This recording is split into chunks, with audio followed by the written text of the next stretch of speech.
on live. We're on live right now. All right. Hey, everybody. Welcome to another episode of the Shaker Heights Experiences May Vary. I'm Gabe Tolliver. And this is your Eric Green, Class 84. And guess what? We're back at the Linfield Rapid Stop. We had a little issue with the landlord, about things. We worked it out. Coming to you live from the Linfield Rapid Stop there. Okay. We got a special guest up today. He's from the class of 2007. He's a youngin', quote unquote, youngin'. I'd like to introduce to you M. Stacks Brown, Red Raider 2007. Eric and Gabe. Welcome. Yes. Welcome. Thank you very much. Happy to be here, man. Glad I finally get to talk with you guys today, man. Yeah, man. My whole Shaker Heights journey. Yeah. 2007. Yeah. Seems like it was just yesterday. Yeah. What's special about 2007 was, I think it's June 29th was the introduction of the iPhone. Game changer. Oh, yeah. Yeah, 2007. History. Yes. History. Yeah, I remember. I remember when the first iPhone came out. Yep. Yeah. Yep. So, man, tell us about yourself, man. All right. My government name is Miguel Brown, but I go by M Stacks. I'm a music producer and a DJ. Okay. Yeah, I started at 13. I did it all throughout middle school, high school, college, and yeah. Now today I got a radio show on Shade 45, and I produce for a lot of cool artists in the game, man. Yeah. So tell us about some of your artists. We're kind of old, but we're not that old. So, Yeah. Nah, for sure. So some artists I produce for. I produce for an artist named Bun B from Texas. I know Bun B. Yes. We've heard Bun B, yeah. I know y'all know who Bun B is for sure. Yes. For sure. I produce a song for Juicy J. I produce a song for Wiz Khalifa. I produce a song for Mac Miller. And then, I also DJ for a bunch of artists too. I used to DJ for Gangsta Boo. I DJ for a lot of artists in the game. I produced for Lil Flip, and even like a bunch of local artists from Cleveland. The whole line, pretty much everybody that came out of Cleveland for the most part. Besides Bone and Kid Cudi, I produced a song for them. Yeah. Oh yeah, definitely. So the Cleveland, if you were to describe, is there like a particular Cleveland sound? I would say it's like a melodic sound, but that's the closest thing I would say we have to a sound. Something very melodic. I say Bone nailed it. I say Kid Cudi does a good job, but we also don't have a sound because it's Ohio and we're smack dab in the center and everything. So we kind of influence from everywhere. That's one thing I don't like about the music though, because where we're located, we kind of like are heavily influenced by, whichever border we pick to associate ourselves with, Right. I see. Yeah. We're not coastal. Yeah, we're not on the far reaches of the map. Exactly. So let's start off with, let's go back to Shaker, man. Like when did you arrive to Shaker? All right. So look, I was born in Hawaii in 1988, right? And I was raised there until I was like 4 or 5, right? When I was about to start school, my dad wanted to move me back to the mainland. He specifically wanted me to go to Shaker because that's where he grew up. You guys probably know my dad too. We got the same name. But he was class of 80. Was it? You guys are 84, so he may have been like 83. Oh wow. Okay. Wow. Yeah. But I just happen to have the grist mill 83 right here. Yeah. But you guys probably went to school with my uncle though, Jomo. Jomo. He lived on Chagrin. We played football Monday night. Yeah, where is Jomo? Where is he? We have Jomo's on vacation. Shout out to Uncle Jomo, man. His brother planned this football game that we spoke about on the Craig Dodell segment, where we all picked up all our Sears gear and we were supposed to play Cleveland up at Lomond School. Okay. And Jomo's brother helped organize that. And Jomo's brother who? My dad couldn't have been my dad. It must have been Tony. It was Tony. Yeah. The oldest one. Yeah, that's right. Yeah. I didn't know his name. I just found a picture of him in my sister's yearbook. He got the house Wow. on Instagram now. He's over there with his family now. Okay, cool. Yeah. So, my dad wanted me to experience the Shaker Heights school system. You know, like it was Mhm. still like the best of the best, I guess, at the time. You know, for a Yeah. public school. So he figured that'd be a better look for me instead of Hawaii. So we moved back to Shaker Heights, How and old were you? How old were you I when was you moved? 6. What age are you for kindergarten? 6. So I started Mhm. I started kindergarten at Lomond. That's when Okay. my Okay. journey started. And I remember, it was a big difference from Hawaii. The school was bigger. Um, I want to say it was a lot more black kids. That was different, and it would. I noticed like my first day of school, like I noticed I had to be way more independent than I was at my previous, because that's my first thing that I noticed. I Yeah. was real nervous to even walk into school by myself. I want to say my dad walked me in the first day. I was so nervous. Yeah. But one thing that stood out to me though, about like my first week or like my first couple weeks in kindergarten in the Shaker High School system at Lomond, was that the kids were way more advanced than I was. Mhm. I remember the teacher handed us scissors to use, and I had never used scissors before. So that was like my first time, like, oh wow, these kids are like, in my mind, I was thinking, oh, these kids are grown. These kids are grown. They know how to use scissors. So Yeah. I had to Yeah. adapt real fast and catch up, and. Yeah. But yeah, that's where my journey started at. But I did kindergarten at Lomond, and then we left Lomond and went and moved to Atlanta. Mhm. Probably 1995, something like that. It was probably 95 we moved to Atlanta. So it was a lot of stuff going on there in Atlanta. Um, you Is had, this your uncle? yeah, that's Tony. Yep. Yep, that's what I thought. Yep. My Wow. God. My That's God. He's supposed to be tuning in, man. I told him to tune in. But anyway, um, we moved to Atlanta yeah. for a couple years, and then probably like after like 5 or 6 years, then I moved back, and then I started at the middle school, aka Byron. Yeah.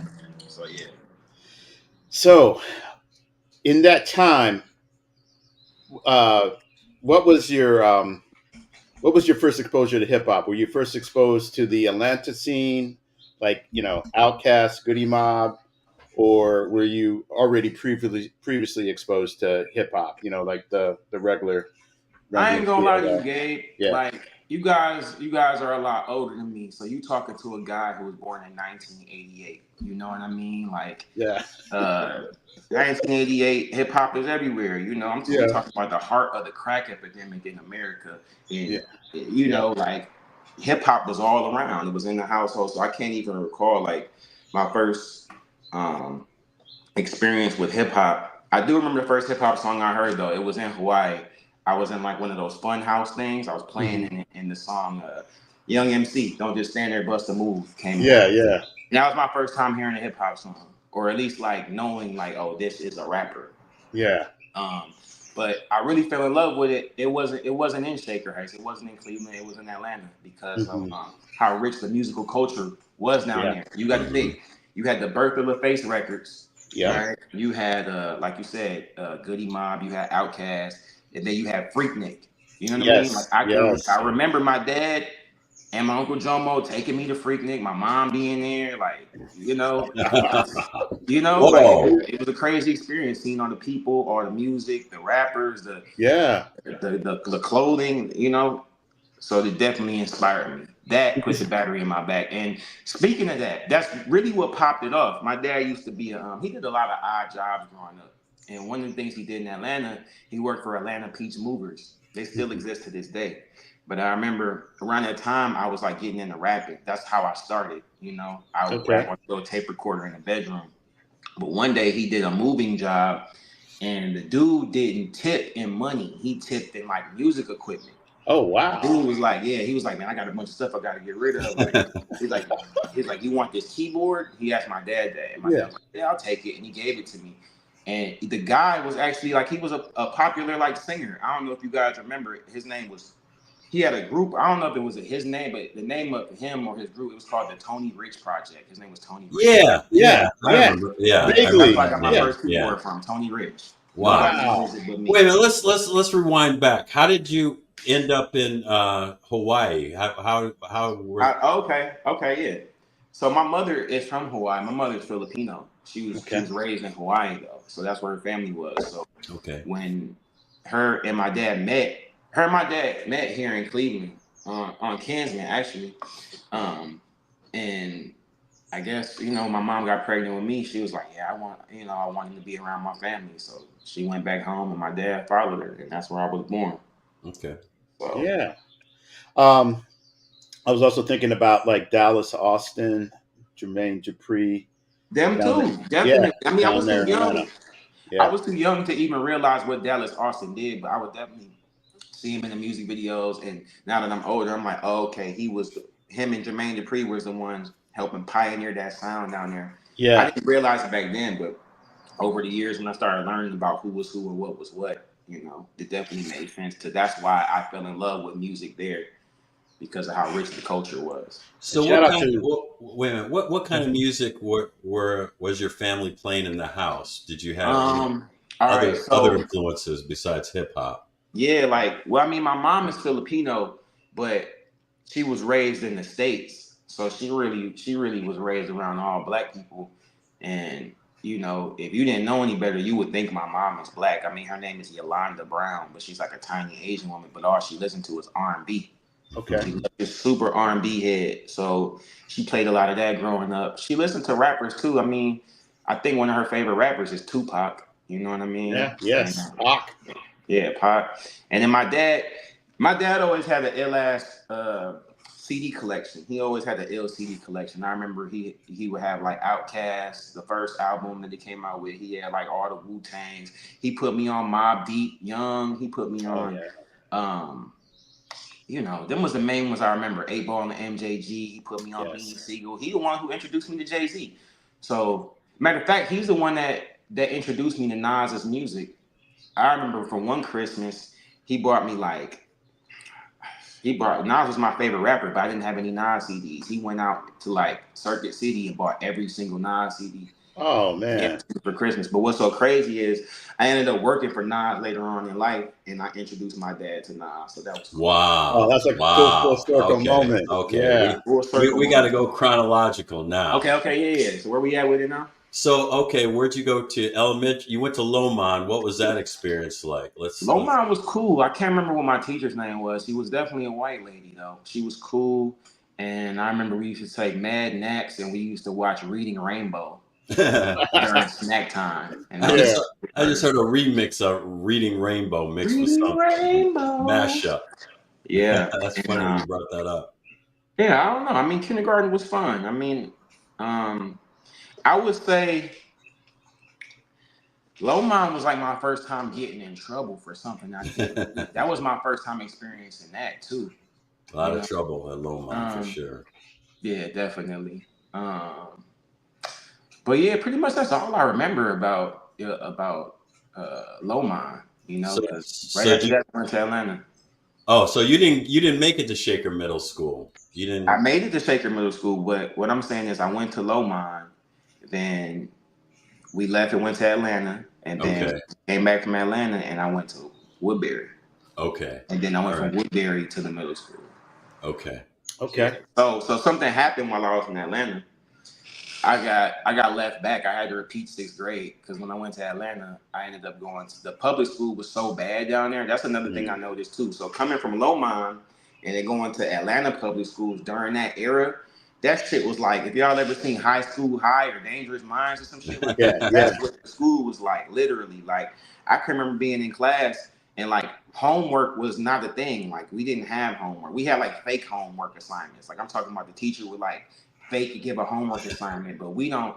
This is like an impoverished neighborhood, so the Yeah. kids don't have school supplies at home. So she Hmm. would give us like fake homework, and like I noticed, like I would be the only one doing it. Why? Because I got two parents at home, and they get even Mhm. though we in the ghetto, I was Hmm. never a have-not. So Yeah. Right. I had pencils, pens, books, everything I needed. You know what I mean? So I remember I would do my homework and bring it to school in the morning, and the teacher wouldn't even collect it. It was terrible. It was terrible, but I ended up going to Catholic school while I was down there. and that shit fucked me up, and I had to repeat the 6th grade. So when I came back to Cleveland and went to Woodbury, you know, it wasn't the same people from my kindergarten class. Right. Other kids. And was that coming back? Was that like culture shock for you a second time around? Yeah, the second time around, it was a big culture shock because look, in Atlanta, I noticed the big thing was race. Not necessarily racism per se, but race was just a thing. It's like, oh, what race are you? And I would always think, like, why does it matter? Like going to school and stuff like that. It's like, oh, this is the Chinese boy. Like, I'm not Chinese. But even if I was, why do I got to get called the Chinese boy? It's stuff like that. Like race was always a thing. So when I moved back to Shaker, I realized, like, damn, this is a melting pot. It's like all types of people here. So race wasn't a thing. They didn't care, you know? Right. So I like that actually, you know. So that's but then also too, it was the same stuff. I noticed too that like coming from the Catholic school in Atlanta to Shaker public school again, the workload was kind of the same. You know what I mean? It was just no uniforms, you know, and you know, a more, I guess, hippie mind frame from the teachers as opposed to like, you know, the Catholic way they do things in Catholic school. Jesuits. Yeah, for sure. Yeah, man. So when you got to Woodbury, did you have your keyboard by that time already, and were you already figuring things out? Yeah, so by the time I got to Woodbury, I had like little bits and pieces, but nothing I could seriously make music on. By the time I got to Woodbury, I convinced my mother to give me a tape recorder, right? A tape recorder with a headset with a microphone on it from Radio Shack. I had a karaoke machine, right? I would use that as well, and I still had the keyboard. Right. So that was like my studio before a studio, I guess. Yeah. So I was like in Woodbury was 6th grade. I don't know, was it 5th and 6th grade, something like that. Yeah, because I was rapping, but I was also getting in a lot of trouble. So that was the thing around that time. I was getting in a lot of trouble. When I went to Woodbury, I was actually living with my grandmother on Chagrin, and you know, like I didn't have my parents around, so it was literally like the way the house is set up on Chagrin is like my grandmother lives down. It's a duplex, but they own the whole house. So downstairs is my grandmother, and she was old as hell. And then it was me and my 2 female cousins, and we lived upstairs. So we basically like kids with our own apartment. No supervision, really, you know? Yeah. So, no, I'm not doing homework. I'm not, you know what I mean? Like, I need my father there, like, on me, telling me, you know what I mean? Yeah. Like, so I fell behind. And I got into a lot of trouble. So by the time I got to middle school is when it got real bad, you know? But, you know, I'll let you move forward with your question and stuff before I start telling the whole story. No, we'd like to move with you. So yeah. When did the music kick in? When did you start gravitating so I was already towards that? kind of rapping, and it kind of intrigued me a little bit. But in middle school, I was getting in so much trouble. I ended up getting expelled in 7th grade. Like, you know, little stuff, like mischievous stuff. You know what I mean? And when they finally expelled me, my dad was like, all right, man, you got to take your life seriously. You know, what do you want to do with the rest of your life? And whatever it is you want to do, I will help you. He's like, I don't even care if you want to be a drug dealer. I don't care if you want to be a bum on the street, kid. But, like, you got to get serious about it, and I'm going to help you do it. And I'm like, all right, well, I want to do music. I want to be a rapper and a producer, like Dr. Dre. He was like that. He was like, well, I'll help you get equipment and stuff like that, but you gotta raise your GPA and you gotta stay the fuck out of trouble. And I did that, and I had some money saved up too. So there's a lot of stuff going on around that time. It was I got expelled from school, and then boom, the summertime hit. And then when the summertime came, I always had like little enrichment type of programs to do over the summer. So whether it be like art lessons or like, you know, an instrument or something like that, it was always something over the summer. And I remember I was taking drawing lessons or painting lessons, something. I was taking some sort of art classes down at Case. And one of the instructors, I don't know, he was like kind of young, like a young hippie dude. He white dude listening to rap music, and I was trying to be cool. And one day I hit him with one of my cassette tapes I recorded at the house. I was like, "Yeah, man, I'm rapping. You should check me out." And he actually listened to it and came back to class the next day and was like, "Yeah, man, I listened to it. It's very vulgar. I'm not gonna lie, it's very vulgar. You got some talent. You ever consider getting some equipment?" And I'm like, "I don't even know where to go, bro." And he had a, was it Sam Mash or Guitar Center? I want to say it was Sam Mash. He had a Sam Mash booklet in his back pocket. And he was like, "Here, they got music equipment in here. You know what I mean? Like, just take a look at it. Like, you know what I mean? I know it's kind of expensive, but I'm sure they'll let you finance this stuff. Like, just look at it." And I remember being overwhelmed. I was so thankful he gave me the book. I'd never seen nothing like this before. And I'm looking through the book and I'm seeing all this equipment, and it's like $3,000, $5,000, $10,000. I'm like, oh my God. And I didn't even know where to start. So I got creative. This was before Google too. I still, out of everything in this book, I still didn't know what I needed. So what I did was I called them and I'm like, "Yeah, can you connect me with Pro Audio, please?" And they connected me. And I'm like, "Yeah, my name's Mike. I'm sitting here with my friend, and we're having a debate about what Dr. Dre uses to record his vocals. What do you think he uses?" And he was like, "I don't know, maybe like a digital recorder or like an audio recorder or something." He said some stuff to me, and I was like, "All right, thanks." And I hung the phone up, and I called back the next day and asked for what he just told me. Yeah. And they gave me a few options. They told me to come in. I remember I came in with my dad, and he helped me finance my first piece of equipment. It was like a 16-track recorder. It cost about $1,500. I had $100 to put down on it, and by the time school started, I raised my GPA. I stayed the fuck out of trouble, and then he slowly paid the rest of it off for me. And then but 3-4 months later, I had this 16-track recorder with a microphone. I took the microphone from my karaoke machine. That was my microphone. And I just started from there. I started reading the manual piece by piece and learning it. I would invite my friends over. We would learn it together. That's how it was in middle school for me. And I stayed out of school after that. So, what was your first hip hop song? I had this whole plan too when I got my equipment. I'm like, yeah. So I get my equipment out of layaway tomorrow. I want my first album to drop next week. I didn't know how this shit worked, man. Hey, it's better to be naive, you know? Yeah, for sure. Yeah. So I ended up just producing some songs for my friend that lived across the street. I have his best friend, still my friend to this day, my boy Will. He used to rap. So for a long time, I used to use him as like I don't know, like my guinea pig when it came to like my recording. I'd get like some equipment and I'd test it out on him. Yeah. So I want to say, that was like the first person I did like, a real song for like a whole body of work for. So where were you set up? Did you have what was your equivalent of the dungeon? I had a dungeon. We had an unfinished basement on literally around the corner from the house on Chagrin. We ended up moving on Delford. Okay. And the first part of Delford, not the second part. So it was an unfinished basement, and I put my equipment in one. I cleaned up one of the rooms down there. It was damp too. It was super damp. And that was my first. I had a vocal booth down there. I put a TV down there, and then I spray painted the walls with graffiti, kind of like this, but like a kiddier version. Yeah.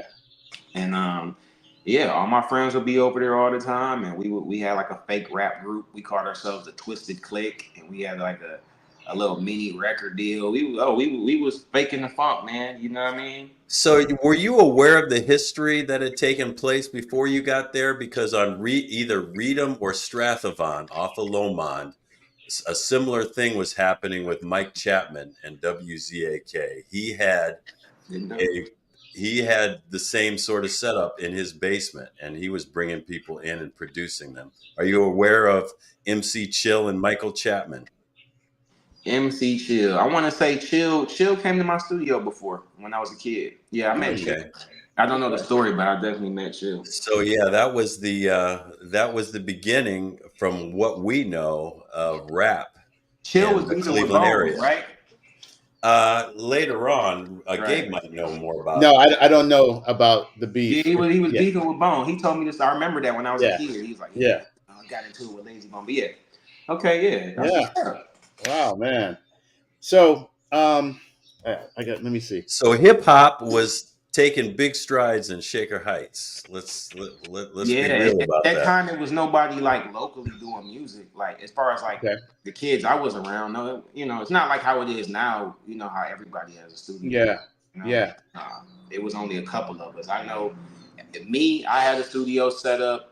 I know Colson, Machine Gun Kelly, he had like a makeshift one set up to record his vocals. And then there was this girl named Caitlin that had a big brother named Mike. I think they dad was like a soul singer back in the day. He had like one in his basement.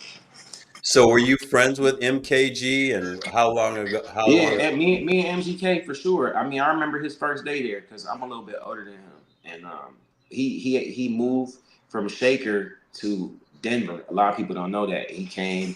He had 313 tattooed on his arm because he was from Denver, but he wasn't born in Denver. That's just where he lived at before he Okay. came to Shaker. And what stood out about him the most, obviously because he was a tall white dude, but he used to wear a bandana. He used to claim he was a blood, and he used to wear a red bandana. Yeah, I mean, we was kids though. We was all trying to figure out our identity, man. Yeah. Right. Right. You know what I'm Right. saying? So he used to wear a red bandana, and I remember like we couldn't figure him out. Like, well, who is this dude, man? Like, is he a gangbanger? Like, what is he doing here? Like, but he's white. It doesn't make sense. I heard he raps. So many questions, man. And I remember this one dude I went to school with. He was like, "Yeah, man, I dare you to walk over to him and flinch at him, man, because he be wearing that bandana. Let's just see if he do something."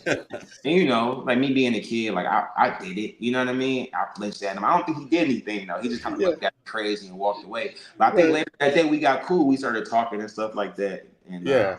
we actually became friends. We had a lot in common. I You actually know. paid the first parking ticket. He parked on the. He was supposed to park on the oval. I think he parked in the in the parking lot, the teacher's parking lot. He ended up, yeah, he ended up getting the ticket. And I remember he was so young and Yeah. inexperienced, like he thought he was gonna get points on his driver's license. He thought his dad was gonna be notified. I'm like, chill, bro. No, chill. It's not gonna Yeah. happen. So what were your parties like? I mean, did you DJ at parties? So I wasn't like the party throwing guy in high school. We didn't have too many like house parties in our generation. I feel like, man, but I started DJing parties in high school, but it was for kids from other schools and stuff like Hmm. that. Yeah. I just remember where I used to DJ a lot in high school was Kim Ferguson Party Center. Oh yeah, with the Yeah, karate that was place like, over off of. yeah. I mean, I'm from the era of like teen clubs, and that was one of them. You know Yeah. what I mean? So I definitely did my own events there, and I did birthday parties and stuff. Um, Did you have any like DJ battles with anybody around the city or MC battles? Uh, I mean, when I used to rap in high school, we used to have this. Where this? I don't know what y'all call. Y'all used to call it the skater door. What did y'all call it? The skater door. What did y'all label the doors? Um, Y'all didn't. no, We no. We had labeled the the doors. we We had had the the white smoking side and the black hall. side. Yeah. Yeah, and we had the Okay. smoking So hall. Yeah. okay. Yeah. So the smoking hall door. Yeah. That side is the skater door. Okay. But that's where we used to have freestyle battles at, like every day after school. You know what Wow. I mean? Crazy story, man. We actually had a door called the Black Door too, bro. Yes, on the other side, right? Yeah, how did you know that? Because I didn't know this till years later, but that the Alder side was the black door, and the Why did we Parkland. do that to ourselves? Why did we segregate ourselves? Like, Well, I mean, that was just geographically where people were coming from, mostly from. it's crazy. Yeah, Yeah, yeah. yeah. So yeah, rap battles every day at the skater door. I don't think there's Yeah. anybody significant that I battled there. I mean, I battled the guy that did this actually. My Okay. homeboy, the white dude named Toby. He used to Yeah. rap and did this for me. Did you have any Oh, we rap had we battles had with? hip hop. We had hip hop week too, though. You know what I mean? So we Oh, a had shaker? yeah. It was Wow. short lived though. It was short. Yeah, it was short lived. They took it away fast, man. But I feel so grateful that we had it. Like I got Yeah. the experience. Like Yeah, it was for only sure. around for like 2-3 years, and they got it out of there. So what happened? Who did what? What So happened? no, it's not like somebody in it. It was just like I think the other teachers just used to shit on it. Like, what's the point of this? We wasting Yeah. money, we wasting time and Mm-hmm. doing this. But certain teachers did rock with it though. I had a black assistant principal, man, named Miss Clark, and she rocked with it. But it was dope. They had a rapper come in, this rapper named Suave Gotti, and they had a DJ come in, this guy named DJ Doc. It was crazy is I was familiar with all these people already from being outside doing this stuff. Right. Right. I used to be in like middle school and like ninth grade, like going to this club on the west side called High Five. They used to have stuff called spitboxing. And I used to see DJ Doc there. I used to see DJ Besto. I used to see Suave Gotti. So when they came to my school for hip hop week, I'm like, man. So let me ask Take you. your cut y'all a check to do this. Y'all doing a thing. Okay. Right. So they had like the whole purpose of it was to teach us hip hop. They would teach us every element, the 5 elements, from rapping. Oh, wow. Yeah, from rapping to the beats to graffiti to b-boying, dancing, stuff like that. And whoever was like a standout, performer in each one of these got to basically do it on the stage in front of the whole school. Okay. My thing was DJing. But it was low key cheating. I had turntables at home. So, I definitely blew them out the water though. People was like, I think that was my high school's first time seeing me actually DJ. Right. Right. Shocked at that. Oh man. Yeah. How about other schools like Shaw, neighboring schools, Warrensville, Cleveland Heights? Did you have any? I wasn't outside rap like battles? that, man. No, I wasn't. That's the thing, man. I didn't really do a good job of networking with kids from other schools, man. Mm-hmm. Mm-hmm. No, never been to any other school dances. Never, you know what I mean? I don't even think I had any friends. Like, no, didn't know any. So, we were talking about having to go to the, quote unquote alternative school. Did anybody recognize that your talent in a way to provide you an outlet? Because sometimes, looking back, I think about Shaker was like one size fits all when we've had so many talented people come through there, especially for theater and music and stuff. But was anybody did you feel like anybody got what you were doing there? Yeah, I ain't gonna lie. My whole experience there, especially through the high school, was like pretty solid, man. Like for me, Shaker was what it says, what it said it was. It was a melting pot, and definitely prepared you for college and for the real world.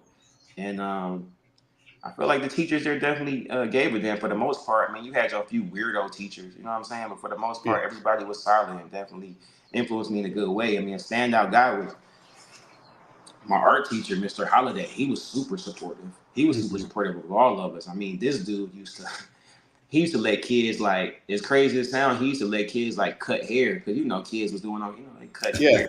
He used to let them cut hair in his office in the back, like. Wow. Because he would be like, I mean, it's an art form too, so I'm not. Yeah, true. Nice, true. yeah. Even though you shouldn't be doing that in school, he still was so love. And no, that's dope. That's good. Yeah, and honestly, I could have applied myself a lot more, not just in his class, but just overall. But I think he understood me, so he didn't judge me too hard off of that. Like I was slack off a lot. My grade should have been a lot lower, but it wasn't. You know what I mean? Like. I don't know. Like I would always do the assignments, but like I would always be like not doing. Like I would be in class making mixtape covers on Photoshop. Yeah. But shouts out to Mr. Holiday for showing me how to use Photoshop because now, for the most part, doing what I do, I don't have to hire a graphic designer unless I just want to. Right. I didn't have to hire this nigga to do this. I could have did this myself. But I rock with Shaker so much because of stuff like that. Yeah. I mean, you build that network. I just had this idea, man. You need I should say not need, but like suggest create a Shaker anthem for like the team or for the school. Yeah, that would be cool, man. I just don't want to be known as the Shaker guy, man. I ain't gonna lie. A lot of significant stuff has happened in my life since high school. Yeah, I don't want of to course. keep bringing up the Shaker thing, but you know what's funny? One of my guys from school actually I guess he used to rap back in the day. He doesn't anymore, but it's so funny. He did have a Shaker anthem, and I think only a few of the guys know it, but we sing it from time to time. It's Okay. the chorus on the song is like, I think the song is called Shaker Height Swaggin'. He'd be like, Shaker Height Swaggin', 258. Why 258? Because that's when we got out of school. Yeah. And the whole song is like him rapping about like the black door and like rapping about how it looks like a car show around the oval. Yeah. Oh, Wow. you have to slide us a copy, man. I will. Low I'll key. it, man. Shouts out to C White, man. Yeah. Oh, that's cool, man. So there's another legend, hip hop legend, Shaker, who wasn't there for that long, I heard. But did you run into Kid Cudi? Had you heard about him? That's more so my cousin Sierra Martinez grade. He a little bit older than me. I think he got he may have like 3 or 4 years on me. Okay. So my 9th grade year, I think he graduated the year prior. But like you said, he graduated from Solon though. But okay. Yeah. Wow. I didn't even hear about Kid Cudi until he blew up. And that's when like, a lot of the older Shaker guys like, oh yeah, I remember him. Yeah, his name's Scott. He's lit on the street, That's when all the stories came. But I think I only met him once, but it was like later on, like, Right. So at this point in high school, were you aware that this is what you wanted to do, or were you just having fun? Did you know that? Oh no, I was. Hold on. No, I knew. So my senior year, this came out. Okay. And when this came out, they decided to do an article on me. You guys should read this one. Oh wow! But they did. So they did an article on me, and that's me right here. Oh wow! There's the other students from. So how did that come about? How did that? Just a reporter. Well, the reporter who the writer. I want to say he's more than a writer. He was like a senior editor or something like that. He went to Shaker. Okay. Y'all might know him. He from y'all class, I think. Devin Friedman. You hit the Devin Friedman? I know of the name because he wrote a book called "This Is Our War." Yeah. And there's a photo book about Iraq. Yeah, that's him. Yeah. Yeah, so he just came and I guess he just wanted to do a piece on Shaker, and he was like gonna pick out like some select students that he felt like was worthy enough to write about. And I think he wanted to pick like 4 or 5 students, and I could tell like they all had to be drastically different. That was the whole point of picking the 5 students. So from what it looks like, he picked a foreign exchange student, he picked a gay dude, he picked an athlete, and he picked a musician. So that was the lineup right there. We got to get in touch with him, man. Since he's a Shaker.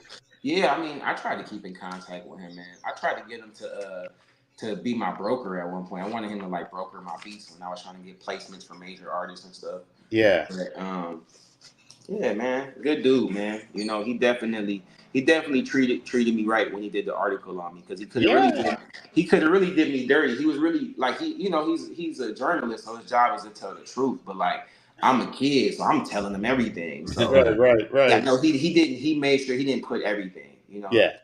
I remember he pulled me to the side. He was like, "Yo, bro, I'm gonna purposely not include this because like I don't want you to get in no trouble, bro." Right. But it was, at the time I wasn't even living in Shaker. I just had a Shaker address, but it was cool though because I had a guardian. I ended up getting a guardian in Shaker, so I was able to use their address. But the story, we're not talking about none of that. We talking about my home that I live in East Cleveland with my parents. So he knew it was gonna like make administrators and teachers want to look into some things. Oh yeah, we've heard that story here before. Yeah.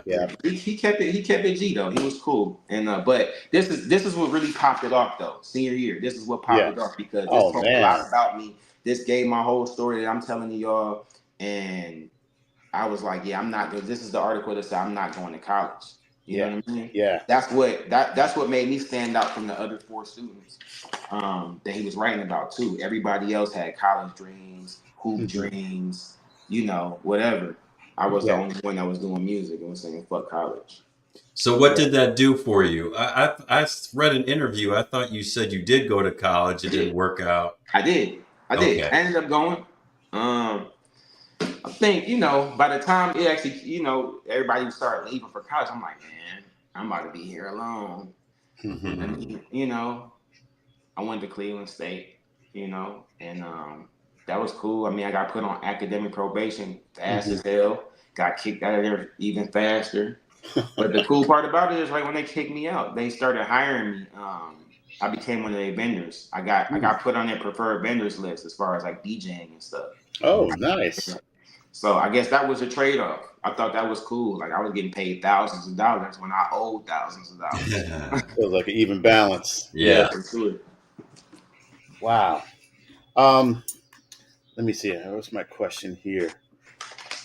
So talk about do you feel like knowledge? I saw a quote from Knowledge from Kids in the Hall. He said Yeah. that you make soulful stripper music. Oh man, I'm glad you brought that up, man. So talk about Yeah, your that's honestly, process. man, he nailed it. I loved when he said that to me. I was in Chicago having a session with him, and he said that to me. He's like, man, you make soulful stripper music.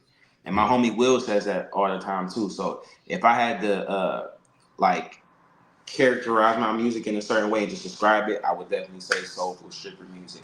Um, it's a good balance of the soulful boom bap that I love and grew up on, mixed with like the down south Atlanta influence with the heavy 808. Yeah.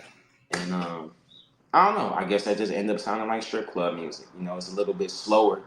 You know what I mean? It's a little bit more soulful. I just call it soulful stripper music, man. So what's But it's that? not limited to just that though, because like even the project I did with UFO Feed, that's not soulful stripper music. Right. So going back to the stripper thing. So what's it like being in one of those legendary Atlanta strip clubs and hearing your music? I mean, what's that feeling like? I'm not gonna lie. So I just recently experienced that because I never really made strip club music until recently. Okay. Now my music is getting played in strip clubs. Before, like, I did a song for Bun B called "Look at Them Hips," and it sounds like it would be a strip club song, but it's not. It's super slow. It's just soulful. But I just dropped a record with this dude named Trey B, the Shooter from Cleveland, featuring Royalty Camp and Fat Al. It's called Summer, and it's like a strip club anthem. They've been playing that. I've been getting tagged in videos left and right, so that's a new experience for me. I've been in this game for a long time and still haven't experienced that. To be honest with you, I never really experienced having a local hit until recently. Like, my whole career has been based off of like, I've been producing for big artists, but a lot of it has been for like mixtape songs for the artists or just like a random like filler song on the artist album or something like that. But this is my first time where people always knew about me and knew of me, but they could never really be like, oh yeah, that's the guy who produced such and such song. That mainly happened like out of town. Like, people would be like, oh yeah, this is the guy who produced for Boldy James. Boldy James' name don't ring bells here like it does in Detroit or in LA. Right. Yeah, it's regional. Yeah. Yeah, for sure. So, Do you feel now, like, especially having come through Shaker and all the people who played, not played you, but didn't take you seriously? Now it's good to see people up on it. They caught the vapors, as Biz Markie used to say. have they caught the vapors? I would say so, man. Mainly the girls and stuff like that. You know what I mean? But It's always the girls, isn't it? nah, Always the girls. for sure. But like, as far as like the guys, they pretty much been solid. You know what I mean? Nobody was really like, I didn't really have no haters in school. Like, oh, you're not gonna make it, bro. Because I was always, that's the thing about me, man. I never really talked about it. I really did it. You know? And that's one thing the GQ article talks about too. That was written when I was in, 11th grade, I think. It came out in my senior year, and I'm pretty much the same, man. Pretty much people look at me the same. They never looked at me as a joke or like, and it was never a time where I made terrible music. That's why I stuck with this too. I'm not gonna lie, because I just naturally excel with it from the beginning. Right. Like, I do other things too, but like music and art was one of them things I just naturally took to. Gravitated towards, yeah. So tell us a little bit about your creative process. Like when you create a song or a beat, like kind of like Um, what starts it off. what starts it off? I ain't gonna lie. I gotta light a candle, and then I gotta find a good sample. I would Hmm. turn the camera and show y'all. It's a big vinyl collection right here in front of me. So I go through my vinyl records, you know, or I dig in, I go on the internet, dig through some crates on the internet, Hmm. find me a good soulful loop. I chop it up on this program called Serato, Okay. Serato Yes. sample. Yeah. Yeah, so shouts out to the guys at Serato too, man. They blessed me with that. So I chop it up on Serato, and I just kind of go. I build the beat from there. I, I I pretty much these days have an artist in mind once I start making a beat. Before, Hmm. like as a kid, not so much. I just used to Mhm. make beats and whatever it sounded like, whatever it turned out, like, oh, this sounds like a beat for Busta Rhymes. I don't do Mhm. that anymore. Now it's like it's more calculated because I don't Hmm. I don't have as much time to waste, I guess. Right. Yeah. Yeah. Time is On the money. clock, yeah. I don't want to just make beats for the hell of it. The beat has to go somewhere, so I got to make it count. So I'll specifically be like, oh, I'm making a beat for. I'm about to send some beats to Nas, so I need to make Nas type beats, and I'll, Hmm. I'll do that. So let me ask you this: have you played with AI, and do you have contemporaries that are playing with AI with creating music? As far as like creating the creative process, am I messing with? To a certain degree, yes. I can't lie. Like AI is everywhere now in Hmm. technology, so yes. I mean, we all using AI. Y'all using Chat GPT every day. I know. So Hmm. with the music, yeah, it makes shit simpler. It's like, for example, like just for something like very simple, like finding a sample and chopping the sample up, right? AI comes into place where I use this app or this program to where the AI it sifts through. I don't even know where this database is coming from, but it's like it pulls the sample. Oh. Okay. Can you hear me? Yeah. Yeah, can hear Yeah. you. We can hear you now. It's almost like it was like on cue. Pulling the sample, then it went. Then you went Okay. out.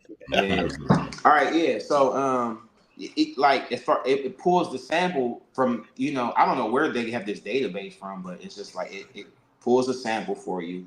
You can sift through the samples, but they're already like I guess the AI is like filtering through the samples and like picking the best ones, and they're fire. Wow.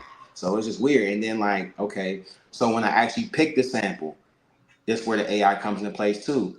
Before, when producers would sample, like Pete Rock, they would have to like EQ the sample real good, how they want it to sound, and a Hmm. lot of EQ would go into it. Let's just say you want like just a certain instrument, you're gonna have to play with that EQ and get it right, and you know you don't have to do that anymore. Now you can just run it through an app, and it's gonna isolate the And vocals. it It's also gonna depended isolate. on what copy you had. If you had an original copy on There you wax, go. or Exactly. You you, don't need that now. You just need the MP3 of the regular song that's out. Run it through the app. It's gonna break it down. You're gonna have the guitar on one. You're gonna have the vocals on one. You're gonna have the drums on one. Everything is gonna be mapped out, and all that mhm. is AI. So That's amazing. The It is stems. amazing. yeah, Yeah. the stems. Yeah. So, do you still go, digging in the crates around town? Are there like spots you go to? Yeah, but it's more so for nostalgic purposes. I'm not really looking for anything in particular, man. Anything that I can Yeah, find, a physical copy of is online. And yeah, but I still do it from time to time, man. Some spots. I mean, you got Britney's record store here. Um, she's dope. yeah. Um, I mean, as a kid, I used to grow going to Downtown Records. Y'all familiar with that one? No, I'm not familiar with downtown. It doesn't exist anymore. But that was like really the only place you could go to, like in the '90s and early 2000s, to get like those battle records, those scratch records that Hmm. DJs had to Mhm. use. But Yeah, it's a lost art now, so you really just got to go online to get all that stuff, man. But there are still some record stores here in the city. Yeah, yeah. yeah, So what's in the future? I mean, like you said, you got other things happening. Obviously you got the producing. Are you still going out and DJing events? yeah. Yeah. So I just DJ'd Africa last night. That's a nightclub in South Euclid. Hmm. Um, I DJ a after hour game night in downtown Cleveland by the casino from midnight to 5 in the morning. Oh wow. Yeah, Yeah. and I also DJ at Anejo. It's a club called Anejo that's on the east bank of the Flats. I Okay. DJ there from time to time. And, whenever it's a dope concert in town, I DJ that too. So it's a big concert coming to town on August 17th. It's an artist named Rob49. It's an artist named Lakia. And then it's an artist named 42 Doug from Detroit. These are all big artists that have hot songs out right now. So Okay. me and one of my artists are opening up. Um, yeah, so I mean, I'm in the clubs DJing and stuff like that, but my thing is more so the production, And Yeah. if I am DJing, I DJ in the clubs, but my specialty is always revolves around the artist. So Mhm. that's really how I got my come up. Like in high school, I to go back, you was asking me about the parties and stuff in high school. It wasn't really parties, man. I was DJing Peabody's across the street from Cleveland Okay. Yeah. University. Yeah. Like Peabody's hired me like when I was like in 11th grade or 12th grade, something like that. Wow. Yeah, to be their in-house DJ because their thing was this. They used to have hip hop shows. I remember They that. would book. It was beautiful, man. I'm not gonna lie. It was a different time back then. They would book an artist, right? Say they'll book like 2 Chainz, right? Yeah. They'll book 2 Chainz, and then they'll promote it like a month in advance. And they had like a permanent page in the Scene magazine. Yes. Yep. And what they would do is they would print my name next to 2 Chainz' name, like whoever artist was, and be like, "Oh, this artist is coming," and we got DJ M Stacks. So every week this magazine would come out, and my name would be in that bitch, and that was so exciting for me. So the other thing was I would DJ there, and what they would do is they would book like 20 openers, which is why they needed a DJ. So that was a trade-off for real. It made me feel really good that my name was in print and they're showing me a lot of love and I'm getting paid and yada, yada, yada. But if you really want to break it down, they really saving a lot of money because they just booked 20 openers and I got a DJ for all these dudes, bro. Right. You know what I mean? And I also think it was like cheaper to get me to DJ as opposed to do an easier. I think it was easier and cheaper for them to pay me to DJ as opposed to getting an equipment rental and then figuring out who was gonna run it. It was just like, okay, we're just gonna. So did you have your crate carriers? Somebody to carry your crates back then? Nah. I think by that time, bruh, we wasn't. I never DJ on actual vinyl like at a party. Like that was just something I did at the crib. Yeah. Because by the time like I started doing it seriously, like people had the CD player, the CDJs. Serato was big. Then you had Serato. Serato had just came out.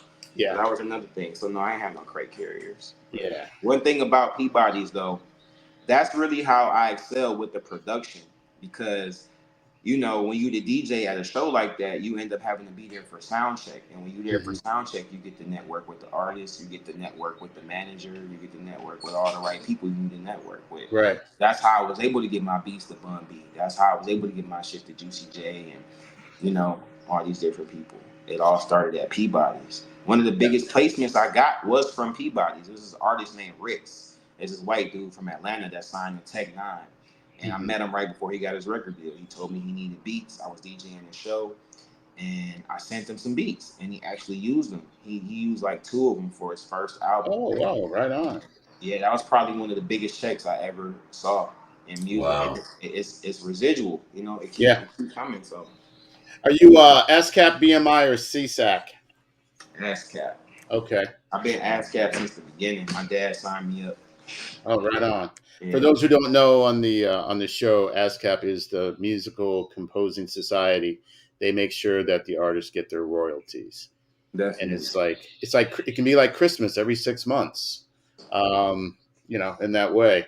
So the industry rule 480. You ever experienced record label that? People are shady. y'all think y'all thought I didn't know that? No, I just everybody should know that, but yeah. What about it though?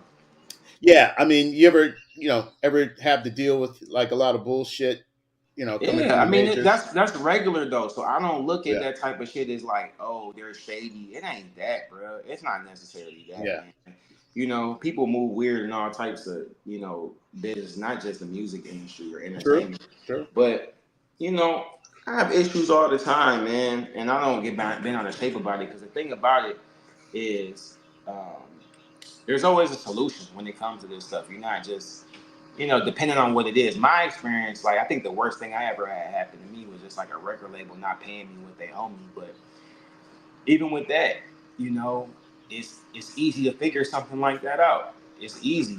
It's very easy because if you're the creator of it, you know what I mean? Like Right. I think it's as simple as just like flagging the content. I Yeah. love the fact that you could just, if you're the creator of it, you could just see it or hear it online and flag it, and it's gonna be Yeah. an issue. But that's all I do now. Like those are the main problems I have in the music industry. It'd be like a record label not wanting to pay or not wanting to pay right away. But Right. the work is already rendered and the music is already out. You know what Right. I Yeah. mean? Yeah. That's pretty much my strategy. Whenever a record label acts like that, I don't trip. I think So it just that's happened that. probably like 4 or 5 months ago. I just flagged it. They disappeared on me probably for like it was an artist. I'm gonna say his name. It's an artist named GMO Stacks, and it was featuring Lil Double O. I rock with Lil Double O, but his record label was playing crazy. Or GMO Stacks record label was playing crazy. So Mm. I produced a song for him. It came out, and I waited probably like 6 months. Oh. I didn't want to just move right away, just make a move Right. right away. I wanted to give them time. So 6 months went by, and I reached out again, and they didn't send me what they owed me. So I just flagged it. I flagged it on YouTube. I flagged it on Apple Music. I flagged it on Spotify. And it's a very simple process. They email you like, hey, what happened here? Was it copyright infringement, or what? They explain to them what happened, and as long as you have the actual stems and sessions from that song that was created, you Hmm. fine. You know what I Right. mean? I think the record label was notified immediately. I'm talking about as soon as I flagged it, they called me the next morning. Probably like Wow. 2 hours later. Yeah. Yeah. It's like Um. It's like PayPal, man. It works like PayPal. That's exactly what it was. It was like, oh, can you send over the PayPal invoice again? I'm like, okay. Yeah. Yeah. I mean, there was another time too. This was pretty bad. It was this artist I was working with named Darrow. He's not from Atlanta, but he's from Griffin, Georgia. It's like an hour Hmm. from Atlanta. But he ended up getting a record deal when I first met him, and I was like his in-house producer. And then Okay. things started getting rocky. Long story short, things started getting rocky with his record label, and you know, it was weird because he was beefing with the record label, but then I'm producing for him. I'm supposed to get paid from the record label. I don't Hmm. know what's going on. We just creating all this music, and I remember we created a whole album, and it was supposed to come out, and I don't know. I think the record label was just dragging their feet or something. Something happened, man. But anyway, I had to call the record label owner and cuss the dude out over this shit. I sent them an invoice. It was a crazy invoice. I think the invoice was like for $20,000. You know what I Wow. mean? We got into it over it, man, because I was Yeah. recording. That was like a shady move on his part. I was recording his artist essentially, you know what I mean, for free because he didn't want to Right. pay Yeah, me of anything. Yeah. So course. Yeah. that's somebody that I had to take to court too, man. I'll say his name too, Sean Cotton. That's his name. Sean Wait a minute. Cotton. That sounds LeBron-ish. Sounds LeBron-ish. Yeah. He owns a Sean Cotton. He owns a platform called Say Cheese TV. So Okay. I'm not do y'all familiar. do your homework on Sean Cotton. He don't pay. Okay. He played with LeBron in high school. So went to Ohio State. Yeah. Yeah. Oh wow. Okay. So Yeah. do you have a sample clearance lawyer you work with out of New I have York and some stuff? more. I have some more tea. Yeah. Okay. Yeah. I do, Yeah. but I don't want to talk about that too much though because Understood. Understood. you already know. Yeah. No. Um. I'm trying to. Man. Man, you're putting us on the map, Cuss. Really? Yeah. I need to talk to you offline about this horror film I got that needs to be scored. Oh, so that's what I'm into now. I'm glad you brought that up. I Okay. want to do that. That's like Okay. the next phase in my career, and I'm pretty sure y'all was gonna ask me where I want to go with this, but that's where I want to go. That's I Well. feel like I want that to be the end game for me. Like, it's I, cool working with these artists, and it brings me satisfaction, but hey. I always Offline. wanted to for film. Like I've done work with Viacom before. I used to have a TV show with Viacom on BET called One Shot Show. It was similar to like American Idol. Okay. The host of it was Sway. Yes.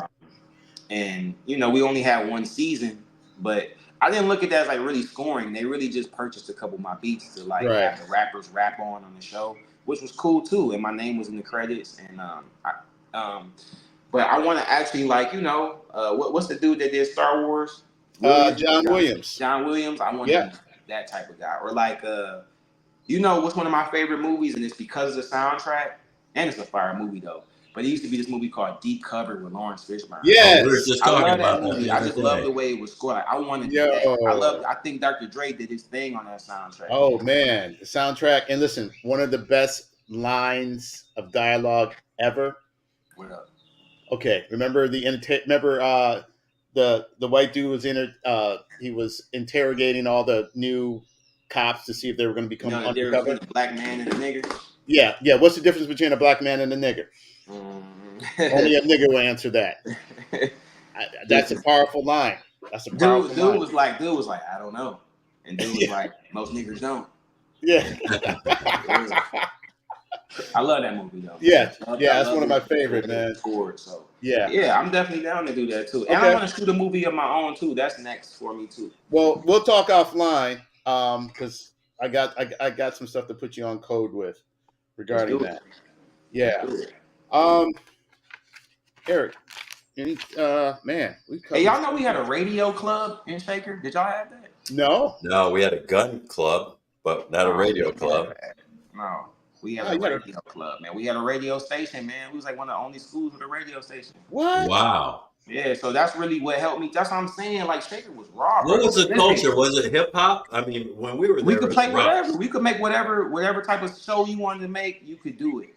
Wow. You could do it. I mean, we used to hang out in there and just burn CDs off LimeWire, man. It was raw. LimeWire. That's right, LimeWire back then. But eventually, eventually they just gave up on this shit, bro, because it's like you got to find a teacher that's willing to be a sponsor and supervise this, and then the kids got to take it serious, and then we wasn't. You know what I mean? It was just kind of pointless. So if the opportunity to come back and do that, I'd be down to do that. That'd be fine, man. Yeah, definitely. Then we also had we had a music composition class. Oh, wow. And that shit was fire, man. Like, but I already knew how to do everything before the music composition class, so it was kind of like an overkill. But the thing I liked about the class, though, his name was Mr. D, and he taught you music theory first. Like, you had to go over the basics first. Read music first. A lot of and I'm not gonna lie, the crazy part about it is I actually flunked out of the class. I dropped the class, but I was gonna flunk the class, man. But I should have believed in myself more back then. But that's a whole another story, man. Mr. Deep definitely believed in me because he was telling me, he was like, "Yo, don't drop the class, bro. Like, I don't care what you think, bro. Like," and my homie was telling me, "Don't drop it." He stayed, and Mr. Deep passed him, but I was far behind in the class with this dude. We was both behind. Yeah. That must mean Mr. Deep showed him some love based on the fact that he was like musically inclined and yada yada yada. He probably would have did the same thing for me. But look, they was teaching us how to use Cubase. So that's kind of like Pro Tools, so like Reason. Yeah, for sure. And then we had like a final project we had to do. We had to compose our own song. Like, I would have did great. Oh, you would have killed it. Couldn't get past the music theory, like reading the notes, and like the other kids that were in the class have been playing instruments forever. That's usually the way it is. The people that make it don't read music. That's how it is. Definitely. You don't have the patience. You already have in your mind what you want to do without having to know all the technical in and outs. You learn. Right. But now that I look back on it, like I should have definitely stuck with the class and and learn that, because now I still struggle with reading music. I can get through it, but like I'll probably be fluent in that shit if I just stayed down and trusted the process. You know what I equate it to? People go to business school and to start businesses. No, you start a business to learn business. That's Oh yeah. No, great point. And now everything is online. Everything is online. So everything is online. So in that way. So what can you tell the folks about anything new that you're dropping? Tell us about your podcast. And all right, yeah. So I got a podcast, man. I do with my brother King Kareem. It's called Devil's Watching. We probably, I think we're gonna drop episode 5 soon. We talk about everything from politics, stuff in the news, to the main part of it though is the music. We talk about a lot of stuff that's going on in the local scene, and we list our top rappers who we feel like who's doing what in the city. We review artists' music. So it's dope. So I got the podcast. I got an event coming up called MSAX Mania. I probably do it it's like a quarterly type of event that I do. It's normally a showcase, but this one is going to be an indoor-outdoor music festival. So I'm doing it at this place called Lounges_CLE. It's on St. Clair. It's downtown Cleveland. And like I said, it's indoor-outdoor. And it's a real nice, artsy, eclectic type of venue. And we're going to have media and podcasts. We're going to have the interviews going on for the artists.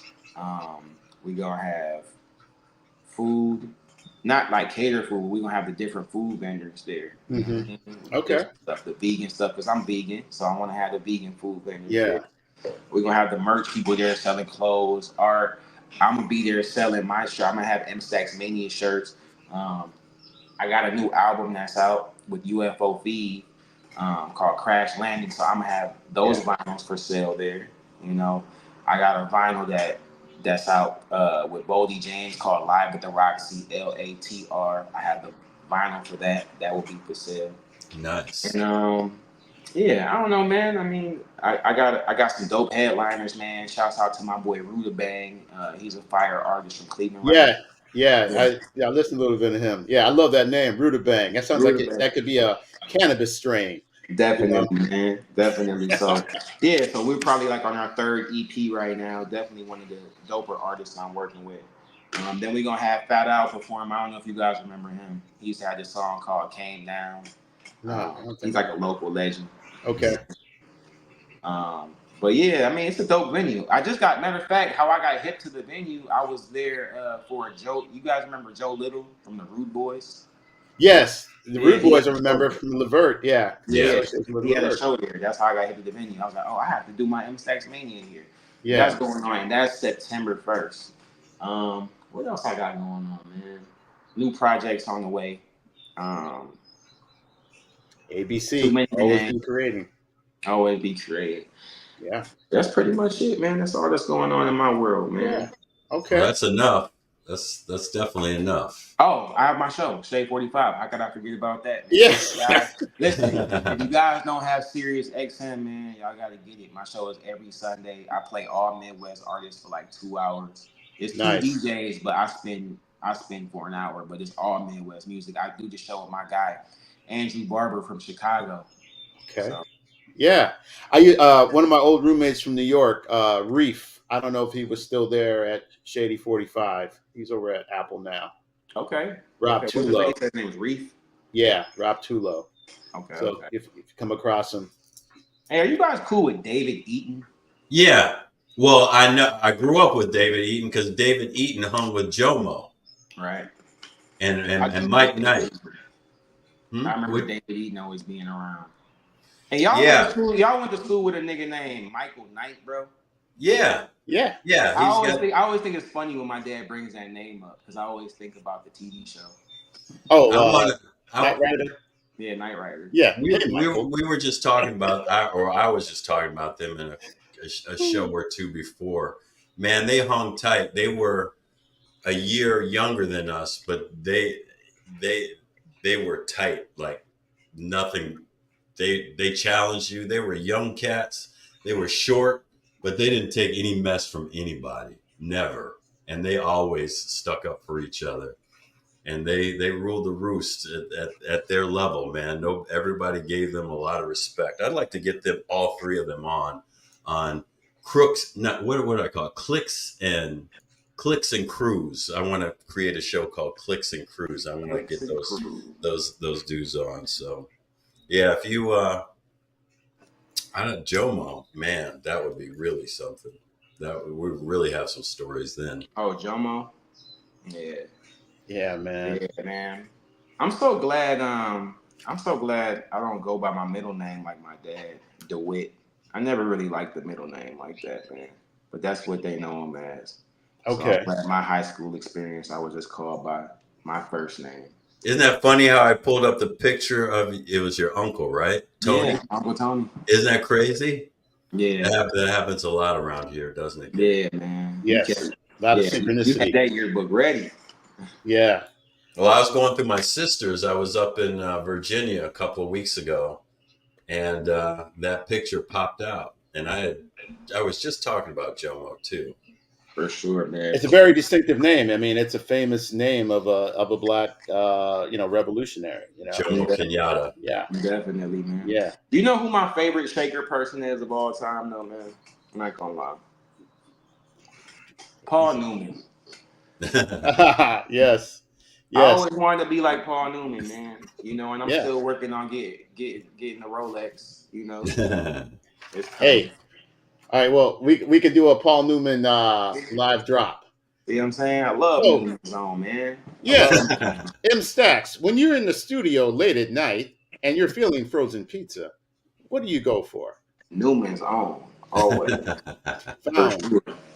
in fine grocers everywhere. Everywhere, man. Dave's, Highness. Diamonds. Oh, yeah. Another one of my favorite Shaker people is Jerry Heller.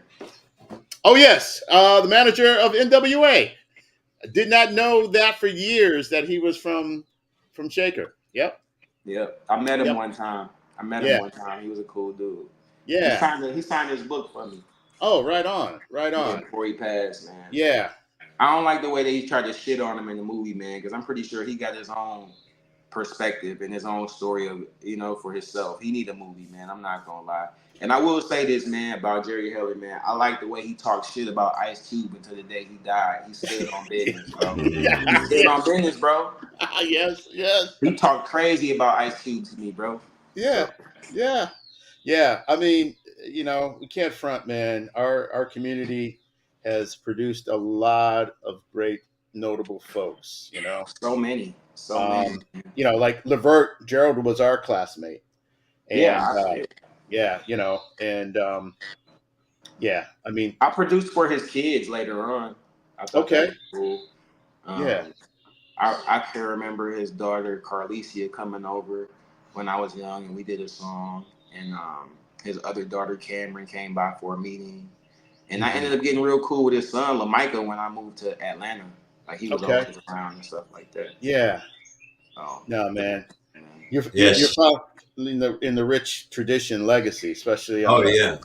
Yeah. Shaker Heights is definitely on low key a arts high school. It's not even low key anymore because Nah, every look, you know what's so crazy, man? When I got expelled, to rewind back, when I got expelled, I'm like, man, fuck this, man. I don't want to go back to Shaker, man. I don't like how they treat me. Because there was other stuff that I left out of the interview that was going on too, man. mhm. Like, like the teachers, like, I don't know, I was like getting into it with teachers, man. I remember this one time, like, this was right before I got expelled. Like, a teacher had convinced some students to like beat me up in the middle school. And what? What?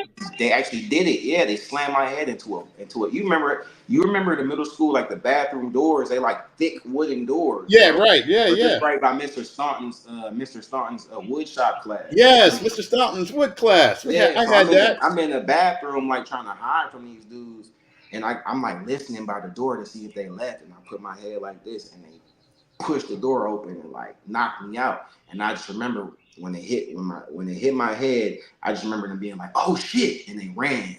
Oh And I hit the man, ground. I blacked out for like 5 minutes and woke up. It was like a dude waking me up and then walking me to the office.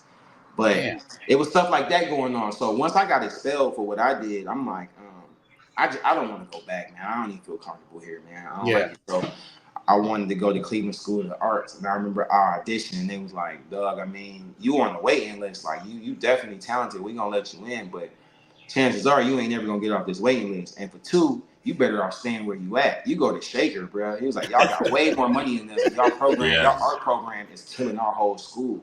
I'm Yeah. like, "What? You guys are a school dedicated to this." Yeah, yeah. So Yeah. I just sucked it up and just I don't know. I had to take some accountability on that one, man. It ain't the teachers, it ain't the students, it ain't nothing, but it's me. I need to get it together and just take advantage of what I got going on. Hey man, it's part of what you call wisdom, like, Yeah. sometimes when you're at that age, you don't know everything, and it's, you learn by experience for better or for worse, depending on what that is, but it's made you who you are today, everything that's happened. Definitely, man. I wouldn't change it, man. Overall, I love my Shaker experience, man. I loved it so much. They painted my face on the wall. So if you go to the science wing upstairs, you'll see my picture, picture of my face right there on the wall. Oh, okay. Right on, man. I mean, that's That's everlasting. legacy. That is legacy. Straight up, man. Did you know the Doors? We always say this. The Doors, the group. I know what you're about to tell me. They did. They performed, right? They were supposed to perform at the football field in Right. '68. So What happened? they couldn't meet the demand, so they had to move it to Public Hall, whatever Public Hall. What is it still Public Hall in Cleveland these days? No, I think it's long gone. Yeah. Well, the structure's still there, isn't it? It's right next to Mall C, or it's still there. Oh yeah, nah. I think it do exist. I think honestly, that's where we have it in what's the name, man. I think that's is it called the Cleveland Public Auditorium now? Yeah. That's what we have in the conference at on the 17th. Yeah. Okay. Yeah. They don't destroy anything in Cleveland. They still have the Masonic Temple. Yeah. Yeah, that's a nice building. Definitely. Wow.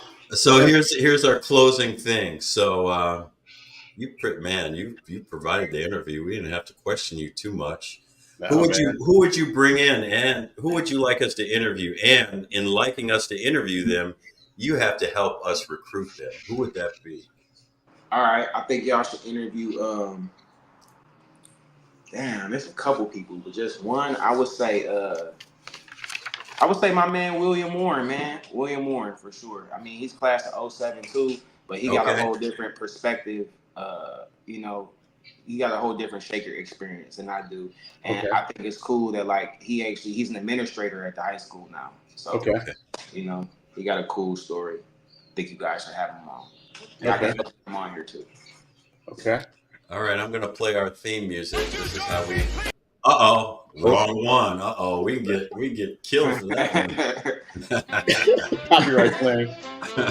Well, thank you everybody who tuned in with the world famous music producer M. Stacks Brown, or just M. Stacks. M. Stacks. Support this man. Support M. Stacks. Shaker writer. Thank you for watching, listening, and you're watching, listening to the Shaker Heights. Experiences may vary. We'll see you next time. But before we go, we like to run our commercials. They help. Go ahead. Pay the bills. Yeah, pay the bills. Yes. All right. Okay, this is okay, here we go. I have to show you my Knockbox. It's a system that comes with 15 labeled folders in 66 categories that organizes every single part of your life in case of an emergency or death. And it's not just the labeled folders. It also comes with detailed instructions, so you know exactly what information you need to put in there and what your next of kin needs to do with it. Click on through to the website so you can check out the deals this holiday season.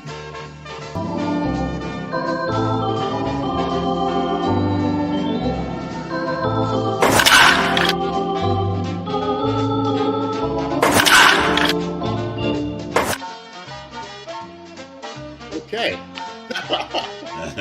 Oh, wow. So Miguel left. Yeah. Okay. That was a great interview. It was great. I mean, Shaker excellence right there, man. It's not always a straight path. It's a journey. But, Shaker excellence right there, repping to the fullest. Thank you, everybody who tuned in. Next week, we have the legendary Michael McElroy, theater, New York legend. Next week, same time, same bat channel, here on the Shaker Heights. The experiences may vary. Until next time. Oops. There we go. Hold on.